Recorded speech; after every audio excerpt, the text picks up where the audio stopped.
Mga kaibigan, mga kababayan, ngayong araw po ng Huwebes, May 8, 2025, meron po tayong pinaka-latest na weather update sa lagay po ng ating panahon. Pero kung bago lang kayo sa ating channel, please huwag niyo munang kakalimutan na mag-like and subscribe and pakishare na rin po sa ating mga loved ones ang lagay ng ating panahon. Maraming salamat po.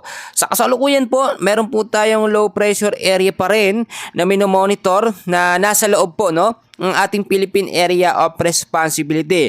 Ito po ngayon ay tumatawid na mga kaibigan dito po sa coastal water ng Sipales Negros Occidental. Bukod dyan mga kaibigan sa low pressure area na yan, meron din tayong easterlies na nakakaapekto sa ilang bahagi ng ating bansa. Ipapaunawa ko lang sa inyo mga kaibigan na itong low pressure area ay unlikely, no, or maliit yung tsansa na mabuo bilang isang tropical depression or mahinang bagyo within the next 24 to 48 hours. So wala tayong dapat ipangamba mga kaibigan dito sa low pressure area. Pero napapansin nyo naman mga kaibigan tuwing hapon at sa gabi madalas na yung mga pag-uulan, no? Nakita naman natin yan, minsan nagbabaha pa nga sa ilang bahagi ng ating bansa. Marami tuloy nagsasabi sa atin, may bagyo na ba? At bakit nagbabaha at tuloy-tuloy yung pag-uulan? Mga kaibigan, yung nararanasan po natin ng mga pag-uulan sa hapon at sa gabi, dulot po yan ng mga localized thunderstorm. So sinasabi ng iba, localized thunderstorm daw, pero bakit sobrang lakas naman? Mga kaibigan, nasa transition na kasi tayo, no? From summer to rainy season. At dahil nga po sa tuloy-tuloy ng pag-uulan na yan, posible yan makabuo ng mga bagyo or mga low pressure area. Asahan pa rin natin mga kaibigan, malaking bahagi po ng Metro Manila, kasama na dyan mga kaibigan ng Central Luzon, Calabarzon, ang Cavite, Bulacan, Pangasinan, Tarlac, Laguna at Bataan ay posible po makaranas ng merong mahina hanggang sa malalakas na pag-ulan padagdating po sa hapon at sa gabi dahil po yan sa mga localized thunderstorm. Yung mga lugar na aking binanggit, no, mag-ingat po kayo sa banta ng biglaang pagbabaha. Gayon din po sa mga landslide prone area sa matataas po ng mga lugar, no.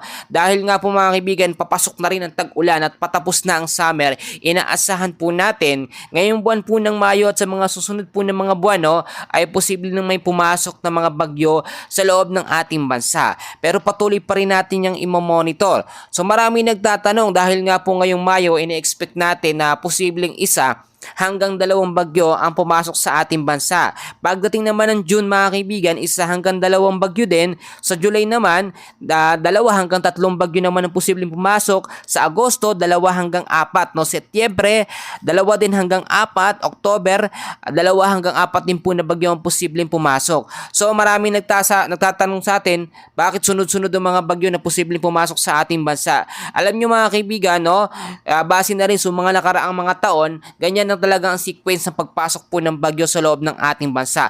Pero ipapaalala ko lamang sa inyo, hindi po lahat yan ay naglalandfall o tumatama po sa ating bansa. At hindi po lahat yan ng mga bagyo na yan, no, na sa aking sinabi na posible pumasok sa buwan po ng May hanggang sa October, magiging malalakas na bagyo. Yung iba dyan, tropical depression lamang or mahihinang bagyo. Yung iba naman, nasa labas na lamang ng parno at hindi po papasok sa loob ng ating Philippine Area of Responsibility.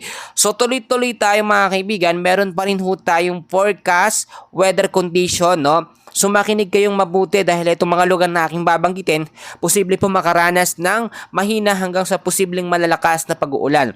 Sa area na po ng Visayas, kasama po dyan ng Mimaropa, Bicol Region, Northern Mindanao, Zamboanga Peninsula, BARMM, Sacsayhuaman at Quezon. Asahan po natin dyan mga kaibigan ng cloudy skies with scattered rains and thunderstorm pagdating po sa hapon at sa gabi dahil po sa banta ng low pressure area. Mga kaibigan, mag-ingat tayo sa posibleng banta ng pagbabaha, gayon din po sa mga landslide prone area. Ito, ulitin ko mga kaibigan, sa area ng Metro Manila, kasamang ilang bahagi ng ating bansa, no? Inulit ko, apektado po tayo dyan ng localized thunderstorm. Bukod po dyan, meron ding easterlies, no, na nakakaapekto. So, maging handa po tayo sa posibleng banta ng pagbabaha, gayon din sa banta po ng landslide. Ipapakita ko sa inyo mga kaibigan, no, ito pong tinatawag natin na tropical cyclone threat potential. Ito po yung tsansa na may mabuong bagyo mga kaibigan. Kung titignan ho ninyo, sa week 1 natin, May 7 hanggang May 13, wala po tayong nakikitang tsansa na posibleng mabuong bagyo, no? Sa loob po yan ng Philippine Area of Responsibility. Pagdating naman ng week 2, May 14 hanggang May 20, no? ay meron po tayong nakikita na tsansa, na maliit na tsansa na may posibleng mabuong bagyo sa loob po ng Philippine Area of Responsibility, at ang direksyon po nito ay dito po sa may bandang Eastern Visayas at ilang bahagi ng Luzon. So maging handa pa rin tayo. Posible pa rin yung sinasabi sa Pag-asa na 1 hanggang 2 bagyo ang pumasok po ngayong buwan ng Mayo. So maging handa tayo sa mga posibilidad na pwedeng mangyari, mga kaibigan. Once na pumasok na po ng tag-ulan, ay posibleng mga bagyo na ang ating mararanasan at matatapos na po yung tag-init. Marami kasing nagsasabi ngayon na sana nga ay maibsan na yung sobrang init po na nararanasan natin, madalas maalinsangan sa umaga at sa tanghali. Kaya naman napapansin yung bandang hapon, umuulan po sa ilang bahagi ng ating bansa. Yun na po yung hudyat ng transition from summer to rainy season na po. So maging handa na lamang tayo. For now, yan muna ang update ko sa inyo. And please huwag niyong kakalimutan na mag-like and subscribe. Maraming salamat po.